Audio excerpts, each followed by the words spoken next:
Alors c'est un parc qui est extraordinaire parce qu'en fait c'est le seul parc sur Toulouse qui a conservé son dessin du 18e.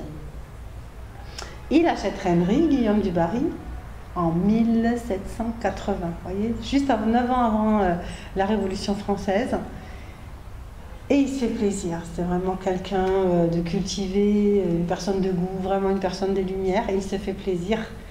Il fait venir, il fait faire un dessin par un des meilleurs paysagistes, certainement de Versailles, puisqu'il y a vraiment des relations visuelles, artistiques, avec les gens de Versailles, et un joli petit château qu'on appelle les Folies à l'époque, c'est-à-dire les petits châteaux pour les fêtes, vous savez, les fêtes 18e, en fait, on est complètement dans l'époque, et on est vraiment sur un château qui est différent des châteaux qu'on voit surtout à Toulouse. Notamment, souvent ils ont des tours, ou bien ils sont plats comme ça. Ils ont rarement cette avancée, enfin c'est le seul d'ailleurs, qui a cette avancée arrondie, qui est très à la mode à l'époque, notamment par exemple le château de Bagatelle. Alors rien à voir avec Bagatelle de Toulouse, Bagatelle à Paris, pas loin de Versailles, où ça ressemble énormément au château de Rennery. Vous voyez, avec cette avancée centrale ronde, qui en fait est un vrai rond à l'intérieur, la salle est ronde, et c'est le salon de musique central.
Vous avez remarqué le jardin à l'anglaise, le jardin à la française. Le jardin à l'anglaise, c'est le jardin où on fait comme si c'était la nature qui avait dessiné le jardin.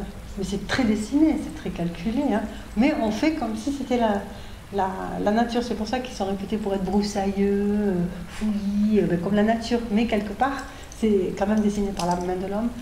Et le jardin à la française, où là on est dans les maths, on est dans la perspective, on est dans les haies taillées au cordeau, avec un art très particulier. Tout est vraiment tourné, coupé, dessiné, comme une architecture de dessin réellement.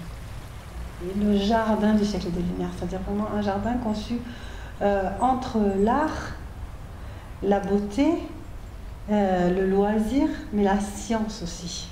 Donc, lui, comme Guillaume du Barry, il avait été militaire au Nouveau Monde. Le Nouveau Monde, au XVIIIe siècle, c'est l'Amérique, c'est les États-Unis. Il avait comme ça ramené des essences venues de là-bas, mais d'autres pays lointains aussi, pour son retour en France. Et donc, il avait l'idée déjà de pouvoir planter comme ça des arbres vraiment exotiques. Et alors, le comble de l'exotisme, c'était les cacaotiers et les caféiers qu'il faisait pousser sous la serre. Vous l'avez remarqué, cette serre, une serre envahie par les glycines aujourd'hui.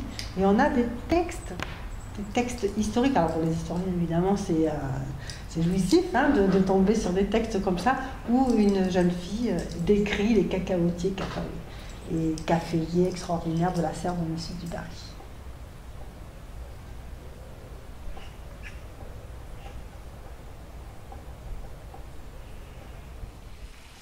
Et ensuite, il y a une jolie petite temple grec, devant une petite fontaine, avec dans le fond comme une sorte de petite grotte, avec une sculpture au milieu, qui est une nymphe.